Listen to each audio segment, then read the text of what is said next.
Welcome back to the Andrew Rahman Show. My name is Andrew Rahman. I'm kind of doing the reintroduction just in case because I'm sure we have so many new listeners.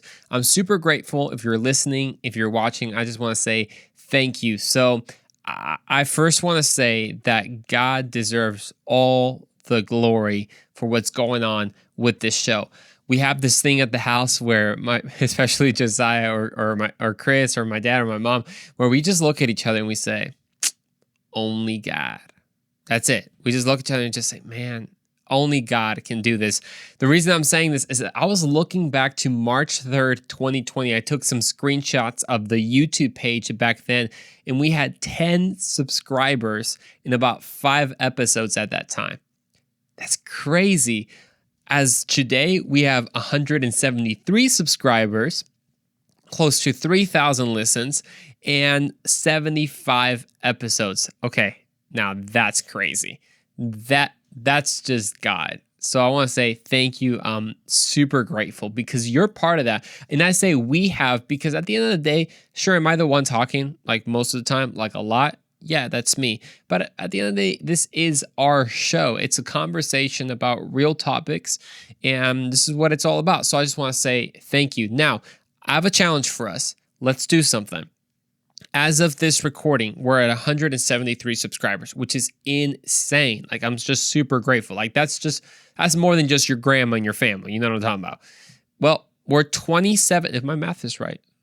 Yeah. Okay. 27 subscribers away from 200, which is 800. Okay. No. But seriously, we're 27 subscribers away from 200. What would happen? This is all I'm saying. What would happen if each of the 173 subscribers, including my grandma, would share this show with one person, having them subscribe? I'm just saying, look, it's not all about numbers, but it'd be really, really cool to hit 200 and just crazy. I mean, allow me to dream here for a second. This is our show. This is a way that we can share with more people what God is doing here, share the Christian perspective on real cultural topics that are going on right now. I'm sure you have, one person that you could share this with. So can we do this? Let's do the road to 200. Only 27 subscribers away. It's going to be crazy. I know that we can hit it. You know, like how radio shows sometimes go through their fundraiser, like their marathon week, where every time they're like, hey, if you want to donate, blah, blah, blah. Don't worry. We do take donations. If you're wondering, sure, why not? My Venmo is, I'm just kidding. I don't even have a Venmo. But I do think that we can hit at least 200. And if 173 subscribers, if each person shared it with one other person and had them subscribe, we would almost be at 400, which is insane. I mean, we'll see what God wants to do here. But either way, whether it's one, whether it's 173, I'm grateful. So let's do this together. Share it with someone. I'll do the hard work of providing weekly content every Monday at 12 p.m. YouTube, 5 a.m. on podcast. And all you have to do is share it. It's a team effort. So I have a really cool announcement as I get going here, coming out here in the next few weeks. You don't want to miss it. I'm working on a really cool project, a little bit bigger than the project that I think you're really going to enjoy and benefit from. So I just wanted to kind of give you that little teaser. Let's just say it has to do with a little bit of answering questions that we might have about faith in a very relatable way, in a very conversational way. So I think you're going to like it. Well, just like we expected, it is mug time. Before we go to today's episode, I want to showcase a new mug from the lake itself. That's right, Lake Tahoe right here. Oh, I feel like we needed that kind of sound effect, right? Like, oh, right over here, Lake Tahoe. This is a beautiful lake that I told you I went to a couple weeks ago. And what was really cool about that, I showed you, what was that mug that I showed you from? It was from Virginia City. That's right. Well, this is exactly from Lake Tahoe, which I absolutely love that area. It's like a crystal blue. If you're wondering how it looks like, check out my Instagram, Andrew T. Roman, where I shared some pictures from the lake. It is insane. It is actually freezing, like 50 something degrees or 49 degrees. The high maybe it's like 55, 59 maybe. That's just really cool. All I'm going to say that is I never really got in. I got my tippy toes in, but that's about it. So I'm sure you've heard it before that we live in the age of information. So that's why you got to protect your information. Oh, this sounded like an ad, didn't it? It's not an ad. It's not an ad. We're going to go straight into the episode. I'm sure you've noticed we live in the age of information. I want you to think about this because obviously it sounds obvious because all of us have smartphones most likely and we all have social media. So obviously we live in the age of information, but never in the history of the world has information been so available than it is right now. Think back in the time of the Greeks or even the Romans. Like you would have to go to a library to study in these scrolls and learn a certain language to understand it. Now you can even follow people on Instagram from a different language and have it translated to your own language, what they say, which is absolutely crazy. I mean, think about this. The internet came into existence. The birthday of the internet officially is January 1st, 1983. So that's January 1st, 1983. That's when the internet came into existence. So that's close to almost 40 years. But before this, the only medium of information was TV and radio, besides books and writings and all that. But the more modern versions was TV and radio. Now, television broadcast was in 1927. And it was begun in 1927. That's when the first official television broadcast began. Now, commercial broadcasting was officialized in 1941. So 1927, 1941, the radio's popularity came to rise in about 1920s. So we're talking about 100 years of being able to have more information, but exclusively really in the last 40 years have we had so much information through the internet. So 100 years of new mediums of acquiring information, and now we have it in the tips of our fingers, or as they say, on our fingertips. I know that was a little bit switch of the saying, right? So this is actually insane. And there's a reason I'm going into these really cool facts, because we live in the age of information. And it seems that still with so much information, we live in an age of confusion as well. But to give you an idea of how much information actually exists on the internet, for example, I looked this up. I did the search and the researching for you. And the four largest storage companies, Google, Amazon, Facebook, and Microsoft, and by storage of information, they collectively hold at least 1,200 petabytes. Now you're thinking like me, what in the world is a petabyte? Is that like a pita bread, or is that another type of Greek food? Like what did he say? Oye, ¿qué dijo? Dijo que unos petabytes. No, pues yo no entendí eso. I didn't understand anything he just said. Don't worry. I'm not like a geek or anything like that, so I didn't know either. But if you understand gigs and kilobytes and megabytes, you'll understand this. So 1,000 gigabytes is 1 terabyte. So you know that part. Okay, so your phone has 60 gigabytes of storage, or nowadays it has like 224 gigs. Okay, well, 1,000 gigs is 1 terabyte. So 1.2 trillion terabytes are 1,200 petabytes. Did you get that? 1.2 trillion terabytes. So an average song, for example, is right around 3 megabytes of information. So 400 trillion songs fit into 1,200 petabytes. That's how much storage it has. 400 trillion songs, or you want to divide into 1.4 quadrillion minutes of music. That's right. If all that information was music and you played, like if the Earth and the universe were billions of years old, we'd still be playing music. That's how much of music and storage there is. And when you're talking about websites, there are more than 5.8 billion websites.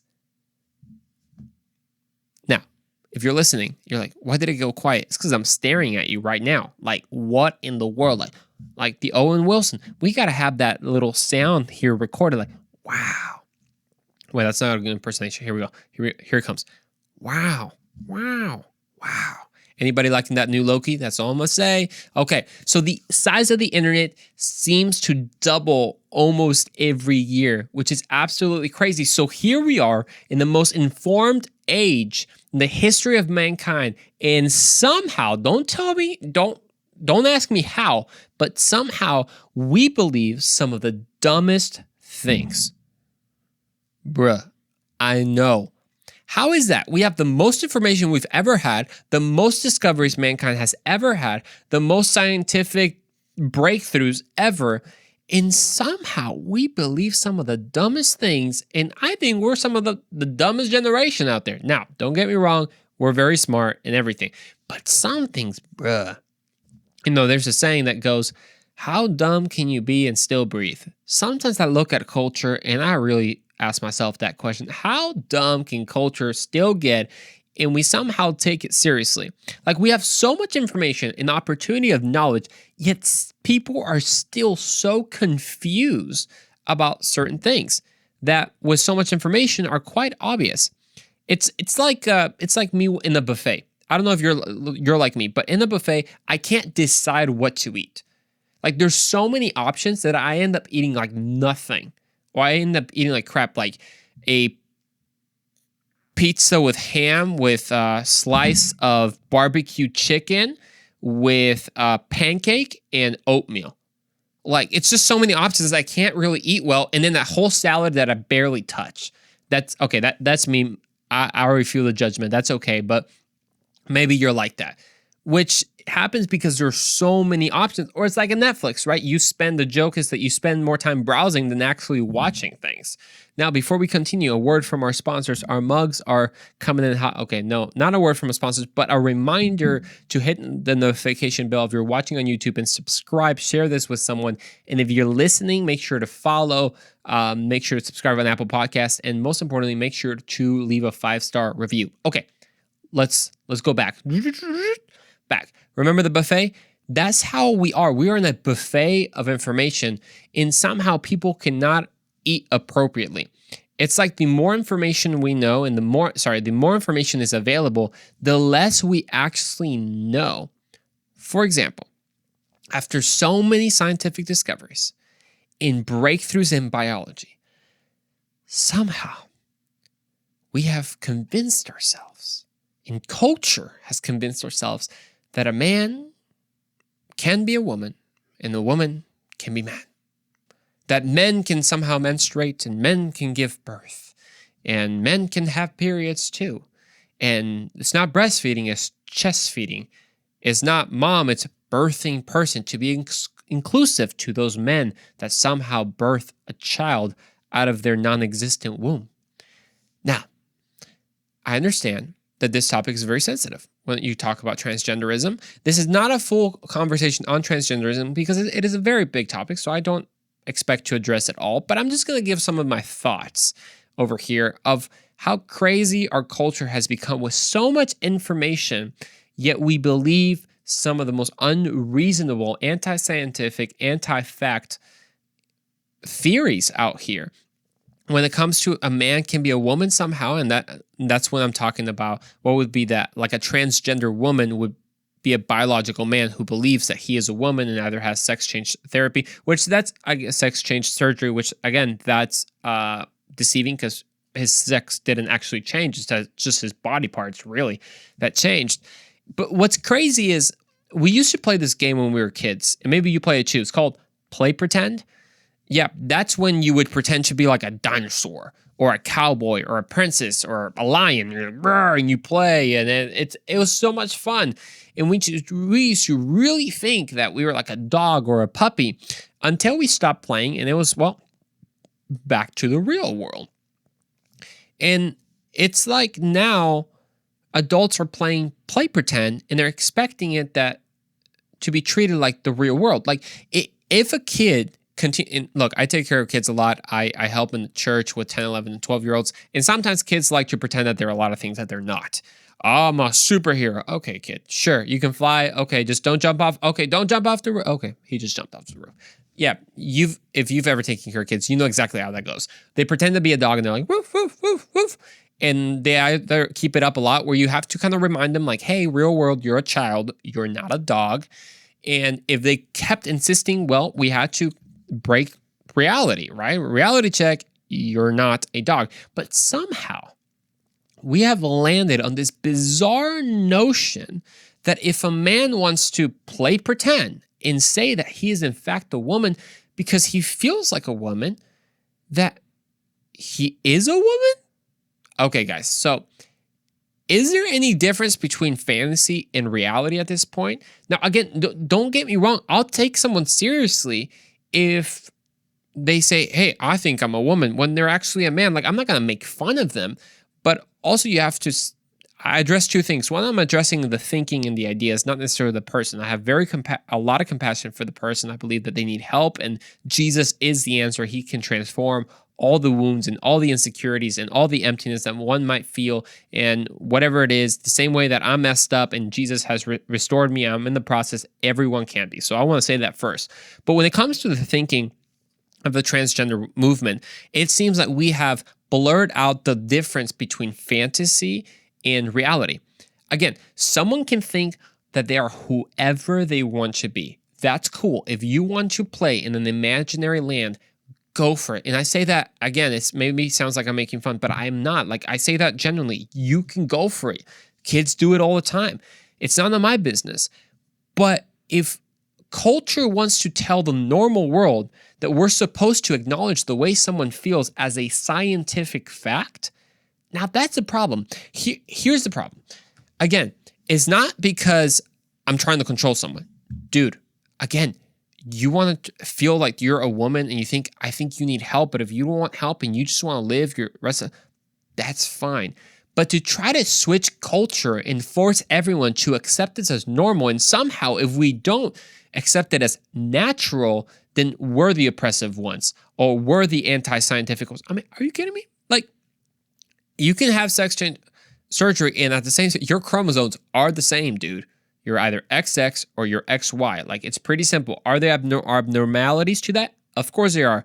But there's only an exception when there is a rule. And the rule is you're either XX or you're XY. It's pretty simple.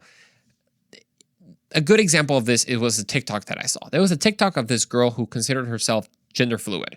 And she was explaining it. You know how on TikTok a lot of people will put questions and someone will be explaining it. And again, I really feel for this girl because I do think that she's very lost. But this just tells you that where we are in our culture right now, where people accept this as normal, and we actually have to give validity to the type of thinking. Again, we had an episode about this. I think it was Changing the World One Hug at a Time, and how the world sees the value of an idea the same than the value of a person. So if you disagree with an idea, then you're somehow disagreeing with the person himself and her value or his value. No. I'm not saying that. All people are created equal. Not all ideas are created equal. Okay, that's something important to understand. So this TikTok of this girl, she considered herself gender fluid, and she was explaining that her gender, well, it's fluid, so it changes depending on her mood. She might be a guy, she might not be a guy. She might be queer, she might be gay. Who knows what she can be? Because at the end of the day, it just depends on her mood. It depends on the day. It depends on the month. It depends on the hour. And then that her pronouns are also changing whenever she would like to, whenever she feels like, well, I'm now he, they, zer, zam, zam with ham. I don't know what her pronouns she might choose. And someone asked her, well, how do I know how to use the appropriate pronouns for you? And she said, well, I color code them. I put a bracelet of a certain color when I want to be called certain pronouns. What is going on? Is this like a video game somehow that you could like create your own character? Like, is this Skyrim or Grand Theft Auto that you're there like creating your character however you want? I mean, I'll take her seriously. She seriously needs help. And again, this is the part that kind of saddens me of this whole thing, especially when it comes to Pride Month. Whenever someone has a sickness that seems incurable, well, that's depressing, right? So why not call your sickness maybe something to be proud of and stop calling it a sickness? And instead attack doctors that are calling it, and you're like, well, you know what? Doctors are all wrong. It's not actually a sickness. It's something to be proud of. It's happening right now a lot. When someone has either, gender dysphoria, as an example, is a serious illness, or someone has an identity issue or a sexual orientation issue or whatever it might be, these are serious wounds. These are serious hurts or serious concerns that someone might have. So I want to say that it's completely credible that one might be feeling certain things and that's very real to them. Now, is that real? Does that change their biology? Well, no, scientifically it doesn't, but I understand that it can be very, very real with how someone feels. But what ends up happening is instead of going to the solution, which is Jesus, who is Jesus? Jesus, if you submit every area of your life, including your sexuality, he will restore it to what it was meant to be. Is it a perfect situation? No, but it is not about perfection. It's about progression. It's about moving forward in the process that God is healing you. He makes you a new creation the same way that we're all broken in certain things, whether it be homosexual sin, other types of sexual morality, or whatever it might be. Jesus heals all of us the same way. And it's important for us to know that. But what has happened is people, instead of saying, you know what, I'm struggling with this, let me have an answer. Instead, they've attacked Christianity, or they've attacked biblical principles and said, the only reason I have a problem is because you're making it a problem. It's not an actual problem. It's something that I should be, well, proud of. That's why we have Pride Month.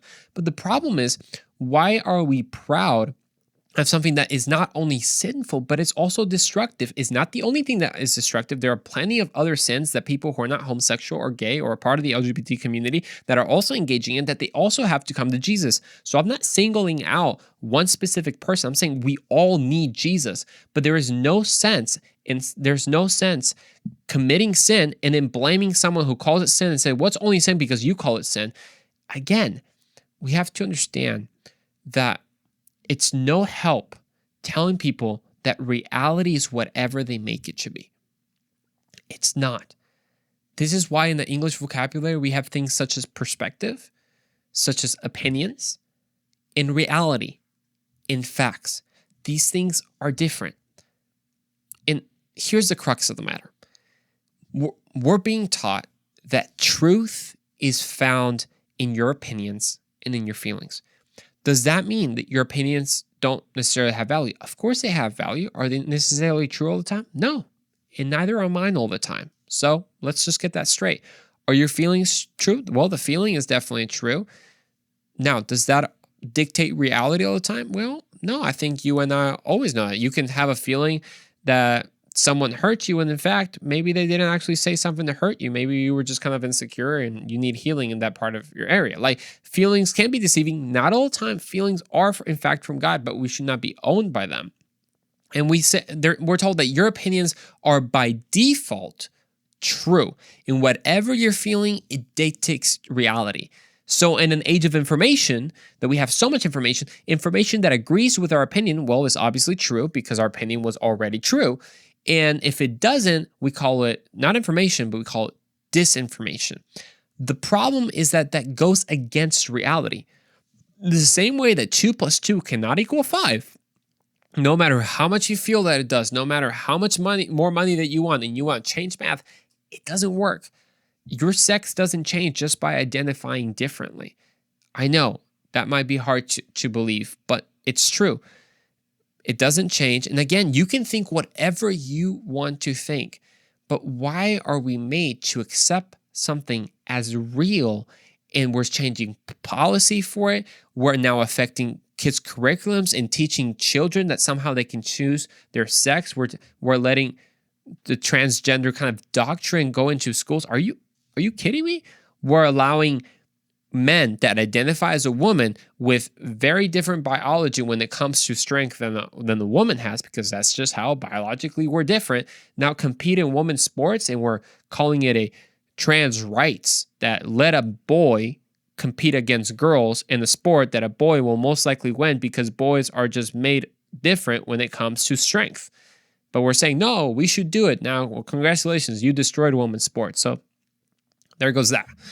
Look, I get and I understand that this is a sensitive topic. And maybe right now you're mad at me, or someone might be mad at me for even talking about it. Don't get me wrong. I have compassion for someone who struggles with their identity. And I believe the same way that Jesus has restored me from all my messed upness, and he continues to restore me, he can do it for anyone. But you cannot seek help if you don't acknowledge that one is sick. It's the same thing. If I never acknowledged that I needed help with my struggle with pornography, with my struggle with pride, or my struggle with anger, then how could I ever get help? You see, I'm not here to blame anyone or point anyone out. I'm not here to do that. All I'm saying is, with an age of so much information, we have gotten confused because knowledge is neutral. You can agree or disagree with facts, but facts are, well, facts. And I want to leave you with this in this episode. Proverbs 3, verse 5 through 6 says this: trust in the Lord with all your heart and lean not on your own understanding. In all your ways submit to him, and he will make your paths straight. I'm surprised how many people, including myself sometimes, we lean on our own understanding. We're so convinced of the way that we think that whenever we think something through, oh, I've thought this through. Well, I've come to the conclusion that we automatically consider it right. Like there's somehow no room for error in our minds. Like I've just come to the conclusion and I know that this is right. Just because your conclusion follows your premise does not mean that it is correct, because your premise could be wrong to begin with. So, it's logical because here's the premise and here's the conclusion. Boom, done. Well, your premise could have been wrong to begin with, so that doesn't necessarily mean that you're right. Jeremiah 17:9 says that the heart is deceitful above all else and desperately wicked. Who can know it? Have you ever considered, I definitely have, that you might be wrong about something? Maybe you've lived your life and talking about sexual identities and orientations and all that. Maybe you're like, oh, I might be gay or I might be this. Or have you ever considered that that might not be the case? Just because you feel one way, allow the truth of God to speak and restore areas of your life that are hurt. And I love this. Psalm 119, verse 16 says, "As the sum of your word is truth." This is God's word, not mine. "And every one of your righteous ordinance is everlasting." If it's my opinion that I'm having, I'm not always 100% sure if I'm right. But when it comes to God's truth, I can be 200% because it's been proven to be right. So in this age of information, are you really seeking knowledge? Are you challenging yourself by wrestling with reasonable opposing views? Admitting that you might be wrong, that maybe the way that you feel does not necessarily dictate reality, whatever it is. I talked about LGBT, but it can be about anything else.